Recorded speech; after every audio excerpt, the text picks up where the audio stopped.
Hello and welcome back to Through the Trapdoor. I'm Emily. And I'm Katie. And this is our podcast where we read you Harry Potter fanfiction. And we're about to dive right on back into Chapter 5, Neville's Plight. Yes. We cut you guys off after a page and a half in because it would have been far too long if we tried to do it all in one episode, so we're splitting it up. Yep, this is a very long chapter. I don't think we have any announcements at all. No, I don't think so. We're, again, drinking raspberry wine. Again, it's just like a continuation of the raspberry wine drinking. Yeah, we're still drinking raspberry wine is really what it is because we're recording these episodes back to back. That's why we have no announcements for you. Yeah. So not that we had any last week either. Right. So rate, subscribe, review, and then after this episode airs, maybe we'll have some stuff. Yeah, that'd be nice. This is a continuation of Chapter 5, Neville's Plight. Let's do it. The following day after class, Hermione and Ron went to the library to help Neville while Harry decided to visit Sirius and Lupin. He had been eager to see Sirius ever since he saw him briefly in Dumbledore's office.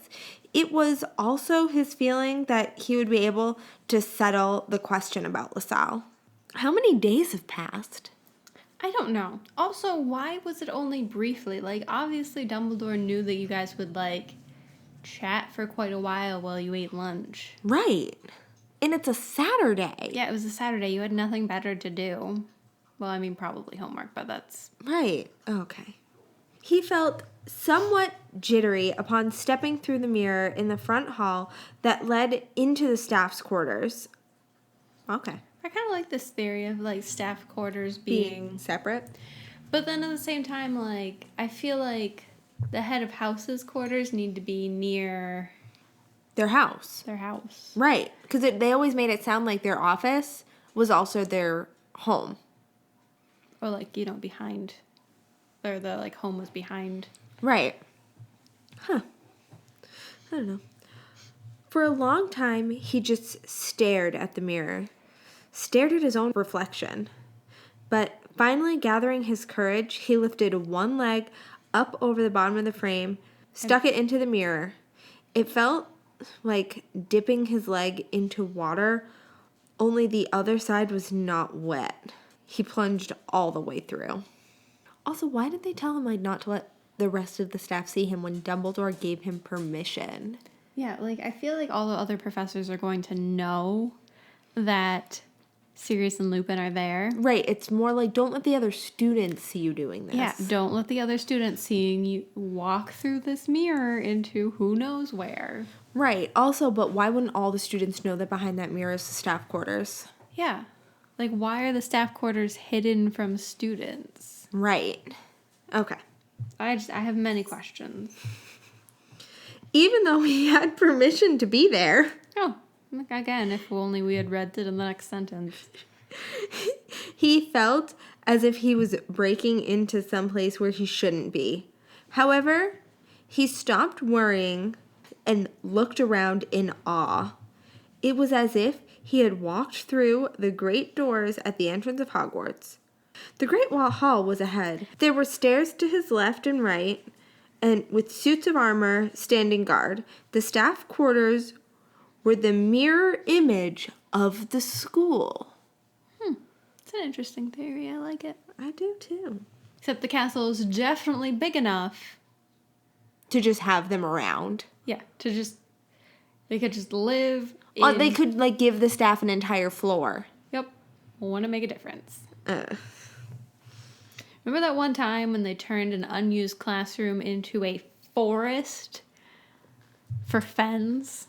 Yeah. Casually on the first floor, an unused classroom. For Firenze. So far, he didn't see anyone, and he decided to find the Snape's apartment as quickly as possible before he ran into anyone. Then he realized he didn't know where it was. Perhaps since Professor Snape was the head of Slytherin House, his apartment would be close to where the Slytherin common room and dorms were. He shuddered at the thought and started walking towards the great hall. It was decorated like the common room, with sitting chairs around the fireplace and tables where papers and books were strewn about. Professor Binns, of course, Professor Binns, was taking a quill madly to some students' papers. He's a ghost! Does he even read their homework? And it's not just like, I feel like Binns... oh, if I can't pick any of your papers up, I guess you all just fail. You all fail. I feel like Professor Binns needs a TA. I feel like Professor Binns doesn't give any fucks. Right. But I feel like if he did, he needed a TA. Yes. But like, why are TAs not a thing? Yeah, why aren't they a thing? I have many issues with the whole school system. It makes me wonder about, like, the British school system as a whole. True. I don't really know a lot about British school system. Me either, since we're both American. So if any of you guys are British, educate us. Please let me know about your school system. Pretty please. Because I know nothing. All I know about Hogwarts is that it honestly operates on the same schedule as an American school system, which I know the rest of England doesn't operate on. No? They operate on a year-round calendar, Do from what I've noticed on Tumblr and Reddit posts. Because I know Australia has a system kind of like we do. It's just reversed. So, like, this time of year, they're not in school because it's their summer. And it's also, like, 2 bajillion degrees there in summer. Right. My other thing is, like, a lot of the U.S. does also operate on a year-round calendar, which is strange to me. Like, I feel like it either needs to be nationwide or not at all. But, like, I know a lot of Florida operates on year-round calendars. Where they just have large breaks throughout the school year. And then they're like, their summer break is really only, like, a month long. And then they go back to school in, like, August. Yeah, but all of their schools have air conditioning. It's not like our schools up here where it starts getting warm outside and all of a sudden your classroom is Like 100 degrees. 100 degrees. Right. And there's no fans because your school can't buy fans for anyone. Right. Professor Binns was taking a quill madly to some students' paper, dipping it every so often in red ink. He was too busy to take notice of Harry, but then someone did spy him. "Harry?" came Trelawney's voice from one of the armchairs at the fireplace. Harry stopped and cringed. "Oh, yes, I remember now. The headmaster told me that you might be seen here. I am dearly sorry about your cousin," Trelawney said in a deep whispering voice. "Of course, I saw it coming, but after all, that happened last year. I didn't want to upset you further, dear." "My cousin?" Harry said, puzzled. I'm puzzled too, so I'm glad you're asking, Harry. "Yes, my dear, that's why you're here, is it not? Dumbledore said that your troubles with your family at home, especially your little cousin..." Ill cousin. Oh, okay. I'm sorry. Little. Whoa. "Yes, my dear, that's why you're here, is it not? Dumbledore said that your troubles with your family at home, especially your ill cousin, that you seek the support from some of us." "Oh," Harry said, catching on. "Right." He looked down at the floor and stuck his hands into the pockets of his robes. "I do appreciate the staff here for trying to help." It's nothing. Now, who is it do you wish to see, Harry wanted to laugh at whom he had to name. "The Snape's professor?" Trelawney raised an eyebrow. Are you sure, Potter? Perhaps I can help you instead. Severus is hardly the most understanding." Truth. So much facts. "I actually wish to see LaSalle," interrupted Harry. "Oh, yes. Well, he's somewhat better, but frankly, I don't..." "It's a guy thing," Harry said quickly. This, as he supposed it would cut Trelawney short. Yep. Trelawney's face fell, and she said blandly, "Then perhaps you need to see him. But I can't help you. I don't know what dark bat cave Severus hangs around in. I know there's somewhere downstairs, but as if I ever set foot down there. Not a good place for the flow of positive." Oh, Trelawney. Oh, for heaven's sake. Professor Sinistra had been sitting over by the fireplace as well, and she had gotten up out of her chair. "I know where they live. I'll take you, boy." Oh, Professor Sinistra. Always showing up when you're needed most. Everyone just hates Trelawney. Everyone. She seemed slightly irritated with Trelawney. "Are you sure?" Trelawney began. "Yes, I'm sure," Sinistra snapped. "Are you certain, Harry?" Trelawney continued. "Perhaps you can speak with Professor Flitwick." "No, thank you," Harry assured. "I need to speak with Professor LaSalle, but thanks anyways." And he suddenly found himself being pulled along by Professor Sinistra. Why did no one think to, tell Harry where to go after? Yeah, just go through the mirror in the Great Hall. You'll be right there. It'll be fine. Right, Lupin at least should have given him directions. Okay, go through the mirror, and then... down the stairs to the right. Down the stairs to the right. It's the only door down there. "So, who told you that you could come into the staff quarters?" Sinistra demanded to know after they had left Trelawney far behind. They were headed down a flight of stairs exactly like the ones that he and Ron had gone down following Draco 3 years earlier under the disguise of Polyjuice. Harry wished to ask how there could be an exact copy of the school within itself, but Professor Sinistra didn't seem very open to conversation. She was tall and thin, and she wore her dark hair straight down the middle of her back. Harry didn't know much about Professor Sinistra other than no one ever spoke ill of her, yet he had never heard anyone say anything good either. He soon found it suspicious that she knew the way down to the Slytherin dungeons so well. It's because she's doing mysterious things with Severus. Or maybe she just, knows where people live, Harry. She's very neutral, apparently. Maybe she just hangs out with people "Oh, yeah, Sirius, I'll come over for a glass of wine. You come over to my place for a glass of wine next week. It'll be fine." Maybe she's just a friendly person, Harry. Didn't she teach arithmancy? Isn't arithmancy rather important for potions? Yes. There you go. Was she arithmancy or was she ruins?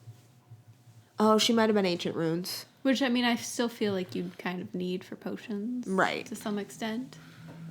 Maybe. I thought really she don't taught know. arithmancy. She very well may. I really don't know. I don't remember. Me either. All right. After they had made their way down several dark, dimly torchlit corridors, Professor Sinistra stopped at an old wooden door. She lifted the silver knockers several times and waited. "So you're just never going to answer her question, Harry?" Nope. "Cool. All right." There was a rustling sound after a moment, and Professor LaSalle's voice yelled through the door, "Who is it?" He sounded unusually grouchy and seemed to be cursing and scolding someone or something. "It's me, Florence," Sinistra replied. The door opened a crack. "Excuse me, but you'll have to wait a minute. Pixie problem. Can't have them getting out now," and he slammed the door shut. There was soon a great deal of thumping. "I've got that right," Harry heard Sinistra say under her breath. Harry was reminded of Professor Lockhart. And there he is again. But it was only a minute or two before the curses in the room ended and the door opened again. A very disheveled LaSalle stood in the doorway, his hair down and wild about his face. He was wearing large baggy trousers with a sash and a full-sleeved shirt that seemed to Harry to have a distinct Russian flavor. I don't know a whole lot about Russian shirts. How does a shirt have a Russian flavor, though? I know, I was like, whew, that's very specific. I'm immediately, and I'm hoping you're going to get this reference, I'm just picturing Dimitri from Anastasia. Yeah, with but, long hair. like, even still, his shirt was just a shirt. I know, but I don't. As soon as someone says anything like Russian like that, I'm just like immediately go right to Anastasia. Yeah. So I'm like picturing Dimitri from Anastasia with long hair. Yes. His pants, on the other hand, I'm picturing like... Aladdin pants? Yes! Yes! With just like a regular button-down shirt and some Aladdin pants. That's what I'm picturing that he's wearing. See, I'm picturing like a linen top with a deep V. And I don't know why. Even better. Like a long sleeve How about he's linen dressed, shirt. he's just dressed like Aladdin. But with a shirt, because Aladdin doesn't typically wear a shirt. But with a long-sleeved version of his vest. Yes. Okay. I'm in. I'm full game. Sorry about that. Got them from a second-year students. Terrible little creatures. What can I do for you, Florence? If you've come to see Severus, he's not here right now. I'm not here to speak with Severus. She sounded rather offended. Okay. There's a student that I found wandering around the staff quarters looking for you. A student? LaSalle said in bewilderment. What in the name of Merlin's beard would a student want to see me here? He opened the door slightly wider and spotted Harry. Oh, Harry! Yes, sorry. Why don't you come in? They're all so casual about this. I know. LaSalle, Sinistrata managed to know. What's the meaning of this? Students aren't allowed. He is. LaSalle interrupted. Special permission from the headmaster. Dumbledore is allowing this? Why did Dumbledore not just tell all the professors, like, hey, Harry's gonna come visit? He clearly told Trelawney. So, like, why was this not, like, part of your staff meeting? Hey, so Harry's gonna be allowed access to the teacher quarters because Harry has no rules, because Harry's special. Because Harry's Harry. So, yeah. Okay, bye. Yep, replied Salazar simply. And then he yawned. It was obvious that he had been napping before the pixie incident. His clothes were wrinkled, and he had had a sleepy tear hanging in the corner of his eye. A sleepy tear? I don't know. You made me yawn. I'm sorry. Honestly, no one else is sociopath. Well, you're not. I started the yawning, so who knows? But I think you yawned because of this. He yawned, and then we both yawned. We had sympathy for a fictional character. We're not sociopaths. Okay. Yay! Thank you so much for bringing him, he added before ushering Harry in and closing the door on Sinistra. So nice. You shouldn't have come down here like this, Professor LaSalle immediately scolded. I thought it would be all right, Harry began. LaSalle frowned. Next time, come to me and I'll take you down here. He kicked aside some papers as he made his way across the room. How messy is your room? I know, like seriously. LaSalle, Severus, get your shit together. The front room they were in was interesting enough. One side was a complete disaster. There were books and parchments littered everywhere. Several large stacks of papers had toppled over and appeared oozing towards the other side of the room that was far neater. The shelves were orderly. The books were even in alphabetical order. There were jars filled with hideous things like Harry had seen only unpleasantly before in old Snape's office. The jars were on both sides of the room, only there were fewer on the messy side. One was tipped over and the lid had fallen off. Harry hoped that it was supposed to be empty. Nearby the desk, buried beneath what looked like a recent assignment that Harry's class in Defense Against the Dark Arts had just completed, on the wall there was a poster that Harry had to smile at. It was the Bulgarian Quidditch team. He inspected it closer and realized that it was signed by all of the players. Of course. Most of the team are former students of mine, LaSalle pointed out, seeing that Harry was staring at it. They went to the World Cup last year. I know, Harry said, excited to be speaking about Quidditch. I got to go. Really? I wish I could have gone, but LaSalle's voice faltered before he said, Did you get to see Crumb? You're a seeker, right? How about his Wonski feint? I got to see it. It was spectacular. I've been waiting over a year to try. Harry stopped before he remembered that Professor LaSalle would be refereeing the game, and no matter how friendly he seemed right now, he undoubtedly favored the Slytherins.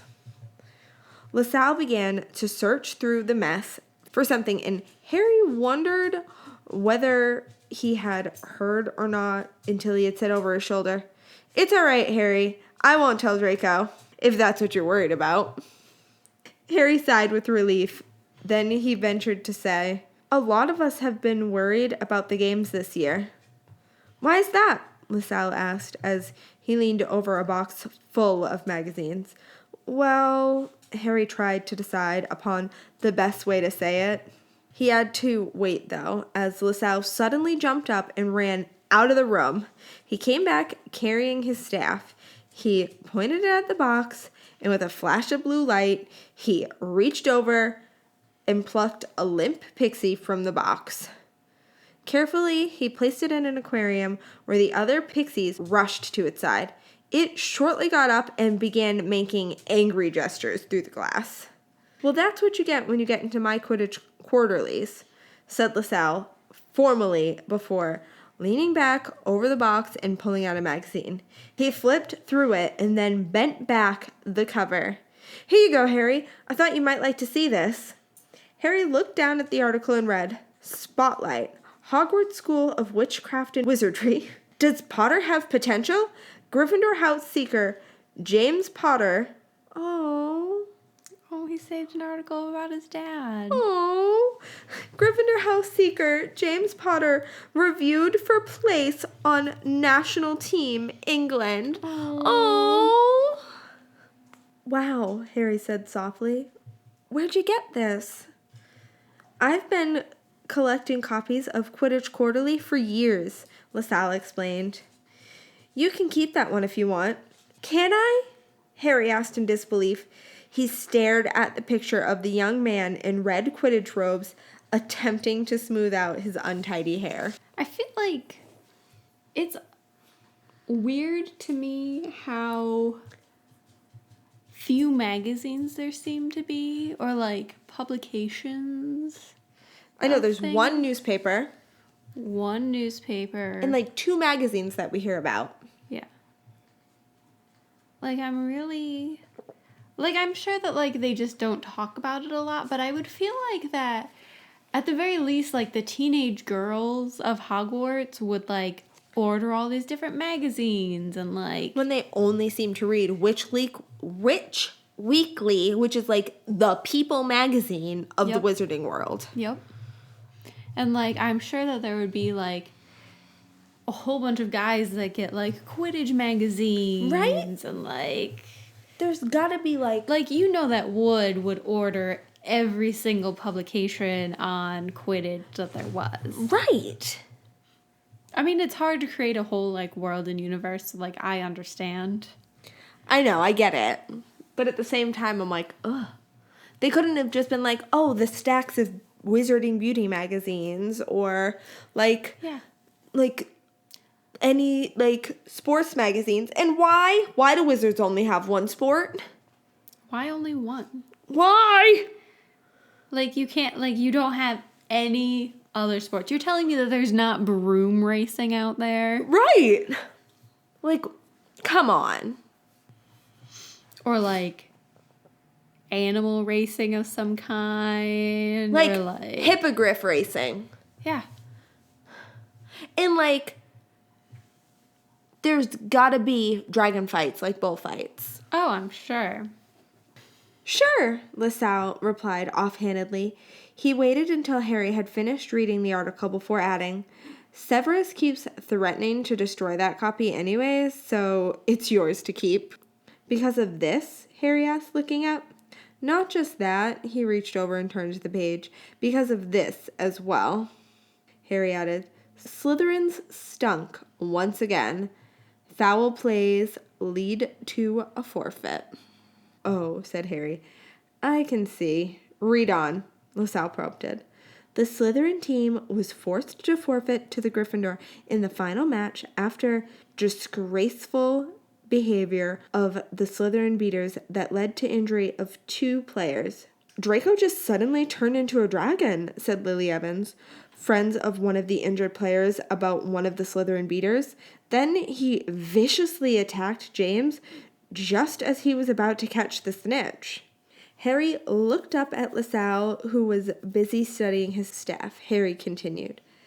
After Mr. Salazar Draco Snape, the Slytherin beater, transfigured into a wyvern. Oh, wyverns. There it is. And attacked the Gryffindor Seeker, the other beater, allegedly his cousin, Severus Snape, who did not play Quidditch. Not even a little bit. And he would have never been a beater. Nope. At most a chaser. Whew. Took the opportunity to violently direct a bludger at another player's head. These 2 had been playing dirty long enough, said Minerva McGonagall, assistant headmistress at Hogwarts, and they will promptly be dealt with. She also informed us that the boy who turned himself into a wyvern has done so once before and was threatened with expulsion if he did so again. Both Gryffindor players were treated for their injuries and are swiftly recovering. Harry couldn't believe what he just read. LaSalle attacked his father. Professor Snape played Quidditch? Professor Snape did not play Quidditch. Not even a little bit. He had to read it again. So perhaps that's why you're worried about Quidditch this year? LaSalle prompted. Huh? Said Harry. Of course. Huh? Like, you're as observant as a brick wall, Harry. You started a conversation, and then he handed you a magazine, and you just forgot. Well, no, he started reading the magazine, shiny object. You know how Harry is. Jesus, Mary and Joseph, Harry. You said that a lot of students were worried about the games. Is it because of me, right? Harry looked a little sheepish. Well, you did play on the Slytherin team, and I have to tell you that with a name like Salazar Snape, makes the other house teams a little nervous. I suppose it would, LaSalle agreed, leaning comfortably against his desk with his arms crossed. But, Harry, people change, and I've had a lot happen to me. I'm not that person anymore. And he pointed to the magazine Harry held. And as far as my name, I had absolutely no decision in the matter. People don't normally have a lot of decision in the matter. No, people usually don't get to choose their own names. But I get the Draco nickname, since if he can turn into a wyvern, which is a type of dragon, and isn't Draco dragon in Latin? I believe so. Okay. They stared at each other for a while before Harry commented, You could change it. That I could, LaSalle noted. But then again, sometimes it's good to keep things around that remind us of our past. That way we don't repeat our mistakes. He suddenly looked away from Harry over the doorway. Sirius, just in time. Mr. Potter's come to visit you. Harry whirled around to see Sirius looking carefully around. Is Severus around? Severus? No, LaSalle replied cheerfully. He's off playing with his little potions kit right now. You're safe. Sirius frowned deeply. I needed to talk with him. LaSalle put his hand on his head. Would you mind waiting? I'm enjoying the relative peace and quiet this afternoon. Don't go and ruin it. I'm still suffering from a headache. Sirius did not look amused. It's about Remus. Oh. LaSalle suddenly looked more serious. He needs his potion? Sirius nodded. Right then. That might be what Severus is doing. I'll go check. If he's not and can't be interrupted, I can make it. Are you certain? Sirius sounds skeptical. LaSalle stood up straight and gripped his staff. He said, sounding offended, "If I said I can, I can." "It's a dangerous potion to make." "I've made it. I lived in Canada and in the States where they've got problems with werewolves more than we do here." Then he lightened up a bit. "As much as I like Remus," and he didn't say it too convincingly, "after all this is over, he should try teaching at Naddenbrush or St. Kirkberth's. They're much more accepting over there of his type." "I'll tell him," Sirius said blandly, as LaSalle finally left. Right as he left, Harry suddenly realized who LaSalle reminded him of. As he stood that moment by Sirius, with his hair down, Harry thought back to the picture that he had of his parents' wedding that showed Sirius, a much younger Sirius. "Let me tell you, Harry, these living quarters have become more and more cramped lately." Sirius stopped himself, looking down at Harry. "Well, anyways, it's good to see you." Harry smiled and looked around. "How's living with the Snapes?" Sirius growled. "That's not funny. I know it's part of the reason Dumbledore is making us stay in this bat cave is just so we'll learn to work together, but I think it's making things worse." I could believe that. I can also believe that. "I think I'd rather room with a dragon or a huge spider than Professor Snape, but LaSalle doesn't seem so bad," Harry commented. "It's Salazar I'm worried about," said Sirius, looking over at the bird cage on Professor Snape's side of the room, where a black bird sat. "What?" Okay, then. And he led Harry out of the room, down the hall to the back room of the apartment. "Harry, I don't trust him. For right now, I'd like you to stay away from him as much as possible." LaSalle literally said in the argument with Severus that he would rather listen to you, Sirius, because you know what he's been through. "What?" Harry was completely taken aback by this. But he's my professor, hired by Dumbledore." "I know, but just watch him. I don't know what he's playing at right now, but just keep your distance." Harry found this disturbing. Okay. What's so wrong with him? There were times when he had to admit that Sirius had spent too much time in Azkaban to have a good sense of the situation. A lot of things had changed in those 12 years he spent time there. "I knew him as a child, Harry, and he was dangerous. Not the bullying type, like Severus Wilkes or Rosier, who took every chance they got to be loud and convince us they were dangerous. No, he was the type who hid in the shadows and waited for you to come to him." They stepped into a small room, somewhat brighter than the others, but sparsely furnished. A tall chair stood over by the window where Lupin sat, fast asleep with a book in his lap. They closed this door and spoke a little lower. "What did he do that was so terrible besides turning into the dragon?" Harry had to ask. He opened the magazine that he had just received to the part pertaining to LaSalle. Sirius looked it over. "Ah, I remember that. Couldn't forget it. James, your father..." No shit. "Thanks. Got some terrible burns from that monster, and Frank Longbottom, oh, was the one whom Severus clobbered." "I never knew Professor Snape played Quidditch." Harry had to find out about this. He was also reminded of one of the reasons he had come to see Sirius, to help Hermione and Neville find information. "But then how come he hated my father so much if he could play Quidditch himself? Was he good?" "Yes, Severus and his cousin were very good players." "Okay. Gave them all the more reason to hate your father." What? "Felt he stole all the attention." Who could hate a good Quidditch player more than another player? And those two played dirty. Lupin stirred. They both looked over, once again lowering their voices. "McGonagall even said they cheated," Harry informed. They sat down on the couch on the opposite side of the room. Sirius began flipping through the copy of Quidditch Quarterly that he still held.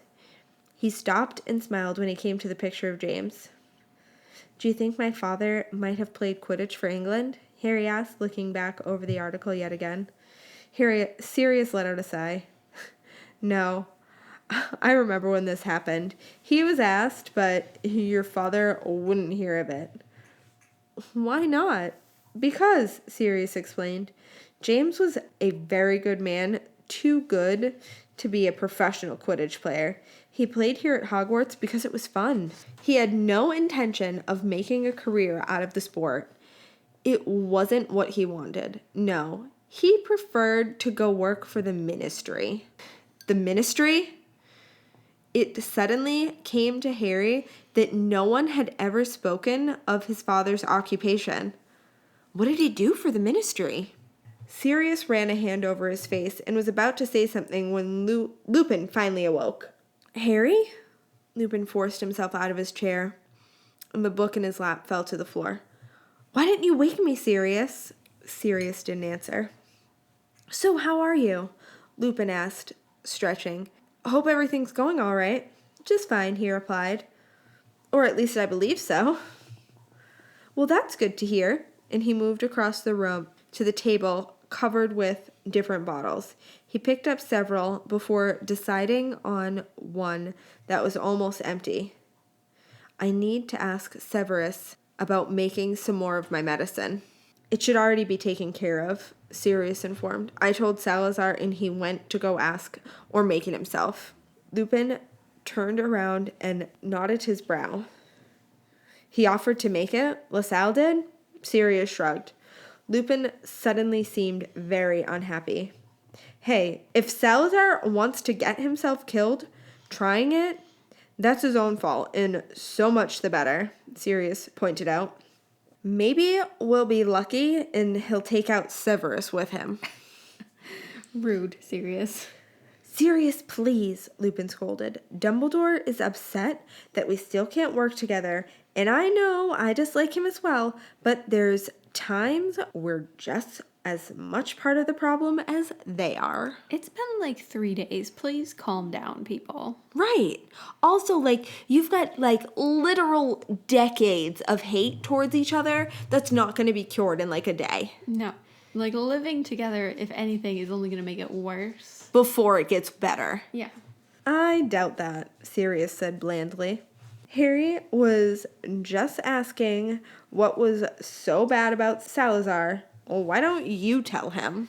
For a while, Lupin appeared hesitant to say anything. Then he simply said, he followed Severus around. You know, Sirius, your father and I clashed with the Slytherins. Of course, we don't like him much. But he was still different, Sirius said scornfully. A whole lot worse than the others. Didn't realize just how bad he was until we got out of school. He was too smart to get caught while we were students. Sirius, please stop, Lupin said heavily. I'm tired of your grudges. You are as bad as Severus sometimes, whether you wish to admit it or not.